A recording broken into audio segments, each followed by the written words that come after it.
The hidden epidemic. No one thought it was possible. This sickness is invisible, taking over first your mind, then your entire circulatory system, depriving you of sleep, health, mental clarity, and peace, while slowly destroying your body. Governments are admitting that this problem is real, but no measures are being proposed to stop the epidemic. But is it too late for you? My name is Jeff Ordonez. I am the director and lead researcher at Christ Audio and have worked the last 5 years analyzing documented results from leading doctors, scientists, and institutions to figure a way to stop this epidemic that is already estimated to be affecting 220 million Americans. Perhaps the most chilling aspect of this phenomenon is that it is a silent plague and its symptoms manifest gradually, without notice. The following are the most common signs: fatigue, lack of concentration, sleeplessness, gastrointestinal problems, shortness of breath, irregular heartbeats, depression, anxiety, headaches, restlessness, impatience, nervousness, strange thoughts, muscular tension, immune deficiency, unbalanced insulin, high blood pressure, memory loss, agitation, random pains, and some allergies are all the result of this invisible organism draining your life and short-circuiting your bodily systems, forcing you to seek medical attention. In the next few minutes, I'm going to show you a simple list to find out if you are contaminated with this disease-producing affliction that starts in the brain, then works itself into the body, and how to free yourself from it before it causes you serious harm. I'm also going to expose the major cause of the epidemic and how no one is doing anything about it. The information in this video is controversial. It reveals how this affliction was designed and engineered, how the rise of this life-draining invisible parasite is predicted in the Bible, and what scientists say about getting rid of it. I'm also going to show how manipulative practices inject damaging thoughts in the mind and how they destroy you from the inside, while billions of dollars are spent to further propagate the affliction that can cause even genetic errors in your DNA. It's time for someone to remove the veil. For that reason, I spent a considerable amount of time and money developing this video that will set you free from the implanted parasite that is holding you prisoner while your body slowly decays into severe sickness and disease. If you're serious about your health and the health of your loved ones, turn off your cell phone and watch every minute of this video. The information I'm about to impart to you may shock you, but may very well rescue you from permanent harm and loss. Let's begin. In the 1950s, sales of pharmaceutical drugs in the US were meager and measured in the millions. Today, pharmaceutical drug sales have skyrocketed to $330 billion per year. While the United States represents only 5% of the world's population, it consumes more than 50% of the world's pharmaceuticals and 80% of the world's prescribed narcotics. We have the highest per capita drug use in the world. And this is just the beginning. Entire international markets like China, Japan, and Europe are now following in our footsteps. Even underdeveloped markets like Africa are rapidly catching up with yearly compounding consumption rates of 15 to 20%. Why? The answer can be found in the spending pattern. Antipsychotic agents and prescribed narcotics account for more than 60% of all prescription drug sales. The rest of the spending goes to treating the cardiovascular system, the sympathetic nervous system, the heart, and the gastrointestinal system. Soon you will see how they are interrelated. Both antipsychotic drugs and prescribed narcotics are used to treat agitation, anxiety, depression, sleep disorders, post-traumatic stress syndrome, schizophrenia, and all problems associated with dementia and delirium. The crisis is now real. A new study by the researchers at the Mayo Clinic shows that almost 70% of all Americans take at least one prescription medication and more than half take at least two. The most common prescriptions are, you guessed it, antipsychotics and prescribed narcotics. Drugs designed to modify human behavior. This is the largest drug abuse problem we've ever faced, and it's projected to worsen. Within the next 10 years, the Office of Management and Budget projects drug spending to triple to $1.2 trillion. The fear of the mental and physical state of our nation is on everyone's mind. Enter Dr. Herbert Benson. Dr. Benson is a Harvard-educated cardiologist. In the 1970s, Mr. Benson set out to discover the science between mind and body.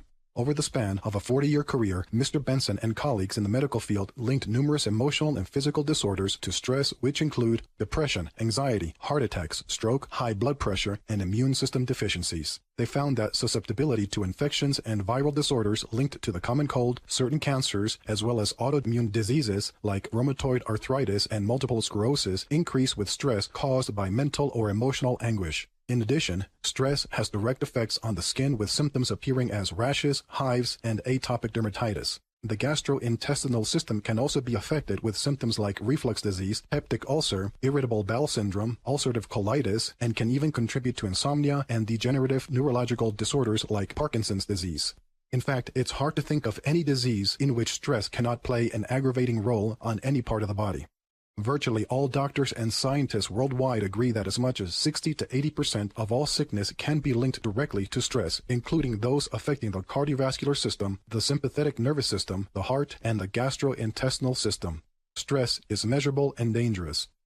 All of us have a personal relationship with stress, but few understand how it operates within us, or how our modern world stresses us to the point of death. Fewer still know what to do about it.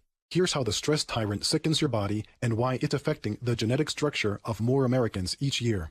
When stressed, the brain sends signals from the hypothalamus to suddenly shift energy resources in the body in a threatening situation. In the scientific community, this is known as the fight or flight response. The sympathetic nervous system, controlled by the brain and connected to internal organs, trigger the adrenal glands located above your kidneys to produce hormones called glucocorticoids, adrenaline, and cortisol. These hormones make the heart beat faster, raise blood pressure, change the digestive process, and boost glucose levels from the liver into the bloodstream. Under this increased hormonal change, muscles tense up, normally in the neck or the back. Extended periods of muscle tension can cause headaches, migraines, and other painful musculoskeletal conditions. Your lungs will also work harder to pump more oxygen into your bloodstream and cause rapid breathing, shortness of breath, or even hyperventilation. In some people, this can trigger panic attacks or anxiety. Then your heart will pump with stronger contractions. Vessels will direct blood to major muscles. Under chronic or acute stress, coronary arteries can become inflamed and possibly cause a heart attack. Because of the hyperactivity in the body, you may feel more hungry or less hungry. It may also cause you to crave tobacco, alcohol, or drug use to wind down. Your stomach may react also with nausea or pain. Your intestines may also begin to selectively absorb only nutrients to support the fight or flight response, leaving your body nutrient deficient, further compounding the effects. Stress is a natural survival mechanism designed to help us in times of danger with fast reacting muscles and increased energy. But today, the stress response is permanently turned on by psychological factors which continually bathe our bodies with corrosive hormones. The major stresses having the most impact on our bodies are death, job change, sickness or injury, loss of income, loss of job, worries over loan payments, retirement, unexpected bills, marriage, divorce, trouble with family members, trouble at school, trouble at work, meeting deadlines, work overloads, dealing with many customers, performance demands, automobile problems, house problems, traffic, pollution, extreme heat, and extreme cold. If left unattended, the physiological effects of stress can become more harmful than the stressor itself, launching a deadly attack on the human body.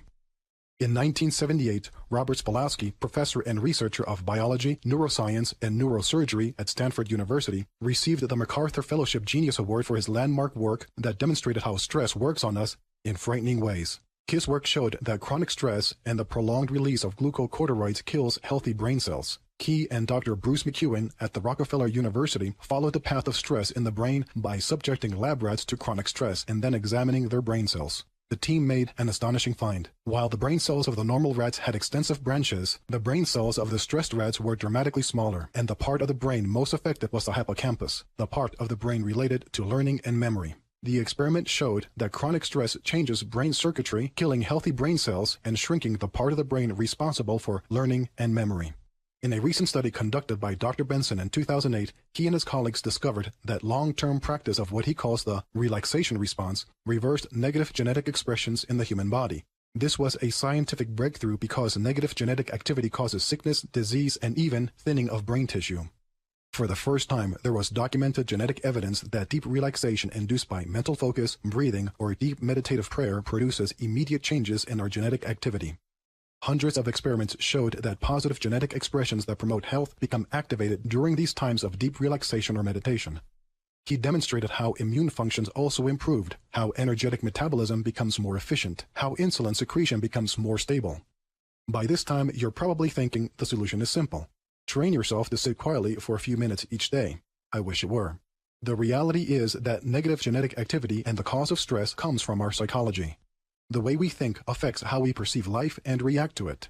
You see, the human mind produces approximately 50,000 thoughts per day, and it's through those thoughts that you perceive life and whether or not it causes stress in you.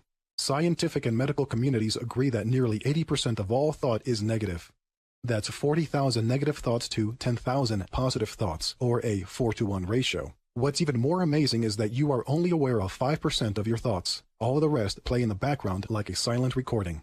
95% go unchecked and influence how you think, act, and feel. All thought patterns create chemical signatures in the brain, and once chemical signatures become established, thinking patterns become automatic. Tens of thousands of chemically connected thought patterns is the reason why most people have difficulty sitting quietly for any length of time. It's important to note that although scientists and doctors cannot agree on what the right ratio is between negative and positive thought, everyone agrees that high levels of negative subconscious thinking can manifest itself as undesirable behavior and sickness in the body. Here's another list that will help you. This is a general list of ratios that correlate to our inner health. A ratio of 1 negative thought to every positive thought is generally accepted as well-balanced.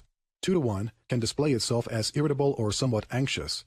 3 to 1 is considered to be unstable. 4 to 1, post-traumatic stress syndrome. 5 to 1, manic depressive. 6 to 1, schizophrenia. And 7 to 1, psychotic. With a majority of our population having a 4 to 1 ratio, most show signs of post-traumatic stress syndrome. Are the pieces of the puzzle coming together? The most common and fastest way to treat a thinking problem is with antipsychotic drugs and prescribed narcotics, and the fastest growing segment of the population receiving these drugs are children between the ages of 12 and 17. Now you're probably wondering what's causing such a rapid decline in the mental health of our nation. The answer might amaze you and may even change the reality you hold true. All media influences the mind on a conscious and subconscious level. Movies, TV shows, news, internet, radio, music, and all forms of advertising influence the way we think and ultimately how we cope with life. It literally molds and shapes our reality of life. And if the perceived reality causes continual stress, our health begins on a downward spiral. Combined, all media broadcasts an ocean of third-party messages based on fear, loss, gain, hope, status, pain, safety, control, power, greed, survival, low self-esteem, high self-esteem, sickness, disease, and pleasure. Today, a growing number of media content incorporates immoral ideology portrayed as socially acceptable. Subtle, immoral messaging has an even more sinister effect on the human psyche. From birth, the human psyche has a natural tendency toward moral excellence. Immoral ideology portrayed as acceptable causes subconscious conflicts which quietly and continually stress the body. Media is pushed on us with a ferocity of domination. During the average lifespan of 75 years, a person is exposed to 56,000 hours of movie media, 113,000 hours of television, 50,000 hours of internet media, 54,000 hours of radio, 600,000 songs, much of which now contains explicit lyrics about sex, drugs, alcohol, and immoral behavior, and 109 million advertising messages. If you average a conservative number of just 2 third-party messages for every hour of media, the average person is exposed to a total sum of 219 million messages in a lifetime. And that's a low estimate. How many negative messages are there really in the average movie, or in an hour of television? Most messaging is not even perceived by the general public. And what percentage of this messaging is negative? A broad study like that with a precise number has never been conducted. However, we can probably safely assume that if our mind is reflecting 80% negativity, that 80% of all content fed to the mind is negative. We haven't even counted the effect of messaging from other people. Because they are also affected, they often repeat the same negative programming, compounding the negative effects in the mind. These thousands of messages are like silent recordings played in the back of your mind. Unbeknownst to most people, they control the way we think, act, and feel. By the age of 10, most are under a state of partial hypnosis, experiencing only moments of innocence and clarity. By 20, the mind is fully indoctrinated and under a powerful hypnotic spell. So who controls your mind? Is it you? Or is it the thousands of thoughts passively entering your mind? For most, it's the thousands of thoughts passively entering the mind. This is what causes the silent inner dialogue of tens of thousands of negative thoughts that cause inner conflict, stress, and disease in the body. There is a high probability that you are under a hypnotic spell right now, and the reality you are experiencing was designed by someone else.